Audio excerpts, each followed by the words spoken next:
Maya adjusted the strap of her backpack and stepped into the luxurious first-class cabin with the quiet confidence of someone who knew exactly where she belonged. The plush seats, the soft hum of conversation, the scent of fresh espresso. It was a world she had experienced before, but never alone. This time she was traveling by herself, and she was excited for the journey ahead. She reached seat 2A, double-checked her ticket, and started placing her bag in the overhead compartment when a voice cut through the air. "Excuse me, miss," the flight attendant Linda said with a forced smile, stepping in front of her. "I think you're a bit lost. First class is reserved for premium passengers." Maya froze, blinking in confusion. "I'm in the right place," she said, holding up her ticket. Linda barely glanced at it before shaking her head. "I don't think so. Economy is down that way." The cabin fell silent. Passengers nearby shifted in their seats, exchanging awkward glances. A businessman in 1C peeked over his newspaper while a woman in 3B raised an eyebrow. Maya felt heat rise to her face. This wasn't happening. She had traveled first class before, but today, dressed in jeans and a hoodie, she didn't look the part. "Ma'am," Maya said, trying to stay calm, "I paid for this seat." But Linda crossed her arms, unmoved. "There must be a mistake," she insisted. "I'll need to see proof." Maya Carter had never been the type to flaunt her wealth. At 17, she had everything she could ever need: private schools, lavish vacations, and a last name that carried weight in the airline industry. But none of that mattered to her. Her father, James Carter, made sure of it. From the moment she could walk, Maya was taught the importance of humility. Unlike other billionaire kids who flaunted designer bags and expensive cars, Maya preferred jeans, sneakers, and an old hoodie she had owned for years. To the world, she looked like any other teenager. And that's exactly how she liked it. Her father owned one of the largest airlines in the country, but Maya never used that to her advantage. She never mentioned it in conversations, never expected special treatment, and never demanded attention. This trip was no different. She was traveling alone for the first time, heading to a national leadership conference for young entrepreneurs. Her father had been proud, reminding her to always treat people with respect, no matter who she was. But now, standing in the middle of the first-class cabin, all eyes on her, Maya felt something she had rarely experienced: judgment. Linda, the flight attendant, wasn't seeing Maya Carter, the ambitious young woman. She was seeing a girl who, in her mind, didn't belong in first class. Maya gripped her ticket tighter. She had worked hard to prove herself in everything she did, in school, in sports, in leadership. Why should this moment be any different? Taking a breath, she looked up at Linda, ready to fight for what was rightfully hers. "I'm exactly where I'm supposed to be." Linda's smile was tight, forced, the kind that masked condescension. She placed a hand on Maya's shoulder, her nails clicking lightly against the fabric of Maya's hoodie as she gently pushed her back. "First class isn't for everyone, sweetheart," Linda said, her voice laced with fake politeness. "I think you'd be more comfortable in economy." A murmur rippled through the cabin. Some passengers exchanged uneasy glances while others looked away, pretending not to notice the scene unfolding. Maya's stomach twisted, but she stood firm. "I paid for this seat," she said again, holding up her ticket. "There's no mistake." Linda didn't even bother to look at it. Instead, she scoffed and shook her head. "Honey, I've been working here for years. I know when someone doesn't belong in first class." A sharp sting of humiliation hit Maya's chest. She could feel the eyes on her, the weight of silent judgment pressing down. At the galley, another flight attendant, Mark, watched the situation unfold. His brow furrowed, and for a second, he looked like he might step in, but then he hesitated. He glanced at Linda, then at the growing number of passengers staring at the confrontation, and ultimately chose silence. Maya felt her pulse quicken. This wasn't just about a seat anymore. "Ma'am, I don't need you to assume where I belong. I need you to check my ticket," Maya said, her voice steady. Linda sighed, exasperated. She turned to the nearest passenger, a man in a navy suit, as if looking for validation. "You see what I mean?" she said, shaking her head. "Some people just don't get it." Laughter snuck out from somewhere in the cabin, not loud, but enough. Maya clenched her jaw. This was getting ugly. Linda pulled out her radio. "I'm calling security. We have a passenger refusing to move from first class." The whispers grew louder. Mark's expression darkened. Maya didn't flinch. Instead, she pulled out her phone and started texting. The message was simple. "Dad, we have a problem." Maya's fingers moved quickly over her phone screen, sending a short, urgent text to her father. She knew he was busy, probably in a meeting, handling billion-dollar deals, but he always answered her. Meanwhile, Linda stood with her arms crossed, watching Maya like she was some kind of intruder in enemy territory. "Miss, security will escort you to your proper seat," she said, her voice crisp, full of certainty. Maya didn't move. She could hear passengers murmuring around her, the growing tension thick in the air. Some looked uncomfortable, others amused. A few whispered, clearly enjoying the spectacle. Then her phone vibrated. A response.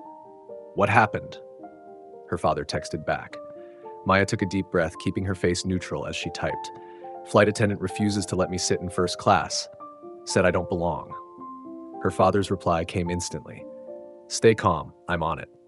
James Carter wasn't just a billionaire, he was a strategist.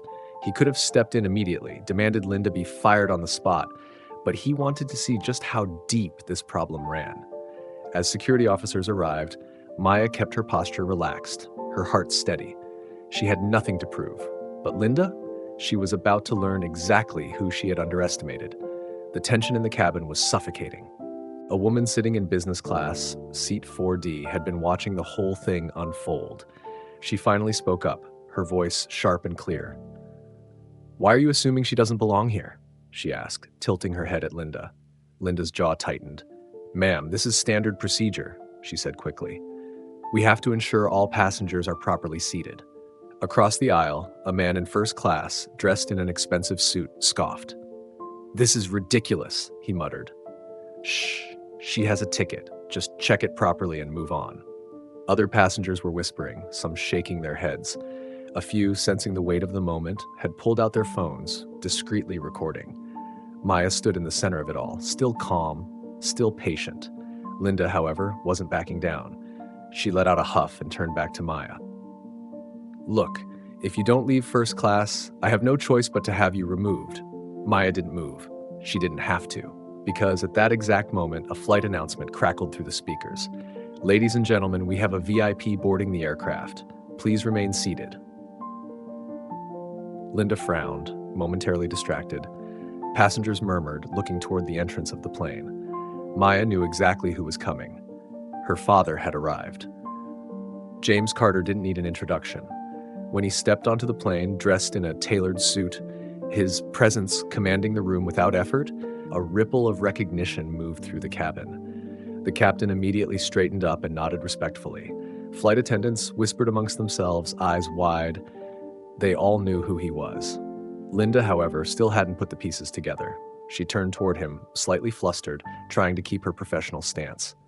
"Sir, welcome aboard," she said. "Can I help you find your seat?" James Carter barely looked at her. His eyes scanned the cabin until they landed on his daughter. Maya, still standing by her seat, met his gaze and gave him a small nod. That was all he needed. James turned to Linda, his expression unreadable. "I believe there's been a misunderstanding," he said smoothly. Linda hesitated, suddenly uneasy. "Sir?" James took a slow step forward, the weight of his authority pressing down on the moment. "That young woman you're trying to remove from first class?" he said, his voice calm but cutting. "She's my daughter." Silence. Linda's face drained of color. The realization hit her like a tidal wave. Passengers stared, some stifling gasps, others nudging each other in disbelief. The man in the suit who had defended Maya earlier, he let out a low chuckle. Maya watched, unblinking, as Linda's confidence crumbled. James folded his arms, his piercing gaze locked onto the flight attendant. "Now, would you care to explain why my daughter was about to be escorted off the plane?" Linda opened her mouth, but no words came out. Her breath hitched, her mind scrambled for a way out of the disaster she had just walked into. This wasn't a mistake she could smooth over with fake politeness. She stammered, her voice shaky. I didn't know she was..." Her words trailed off, panic flickering in her eyes. James raised an eyebrow. "Didn't know she was what?" His voice was calm, but there was an unmistakable edge to it. The captain stepped forward, sensing the gravity of the moment. He knew exactly who James Carter was. Clearing his throat, he addressed him with professional respect. "Mr. Carter, would you like to handle this matter yourself?" he asked, subtly offering him the power to dictate Linda's fate. James didn't respond immediately. Instead, he turned back to Linda, watching as she fidgeted under his gaze. "Let me ask you something," he said, voice steady. "What made you assume my daughter didn't belong in first class?" Linda opened her mouth, then closed it. Silence. Her face turned a deep shade of red. She knew exactly why. The way Maya was dressed, the way she looked. It wasn't a question she wanted to answer. Passengers watched, wide-eyed. Some had smirks on their faces, enjoying the sweet taste of karma playing out before them. James tilted his head, waiting. Linda had no excuse, and everyone knew it. The silence stretched, heavy with unspoken truths. Linda stood frozen, trapped in the mess of her own making. Then the captain cleared his throat. "Linda, step aside." His tone left no room for argument. She turned to him, desperation flashing across her face. "Captain, enough." His voice was firm. "You've embarrassed this airline. You're officially removed from this flight and placed under review." Passengers murmured in approval. Some smirked, while others shook their heads at Linda's downfall. Linda looked at James, then at Maya, but there was nothing left to say. Head bowed, she turned and walked toward the galley, escorted off the plane by another flight attendant. As she left, Mark, the hesitant flight attendant, stepped forward. His face was tight with regret. "Maya, I should have stepped in sooner," he admitted. "I'm sorry." Maya nodded, appreciating his honesty. "Next time, speak up," she said simply. James turned to the passengers, his voice carrying through the cabin. "I want to thank those of you who stood up for my daughter." He paused, looking around. "This isn't just about Maya, it's about how we treat people. You never know who someone is, but more importantly, you shouldn't have to. Treat people with respect, always." A few passengers clapped, others nodded in agreement. Meanwhile, videos of the incident had already hit social media. The footage of Linda's humiliation, Maya's quiet strength, and James Carter's powerful words spread like wildfire. By the time the plane took off, the world was already watching. By the time the flight landed, the internet had already decided Linda's fate. The video of her confrontation with Maya had gone viral, racking up millions of views within hours. News outlets picked up the story, and hashtags like hacked first class bias and respect everyone trended worldwide. The airline wasted no time. A public apology was issued, acknowledging the incident and vowing to enforce stricter bias training for their employees. But for Linda, the damage was already done. It turned out this wasn't her first complaint. Passengers and former coworkers came forward with stories of rude behavior, unfair treatment, and questionable professionalism. By the end of the week, Linda was officially fired. Meanwhile, Maya reflected on everything that had happened. She had stayed calm, she hadn't screamed or made a scene, and yet the whole world had seen the truth. Sometimes silence speaks louder than words. The video sparked heated discussions about privilege, bias, and the way people judge others based on appearances. Some argued, some learned, but one thing was clear. This moment had made a difference. A few days later, Maya and her father boarded another flight, first class. This time, there were no questions, no doubts.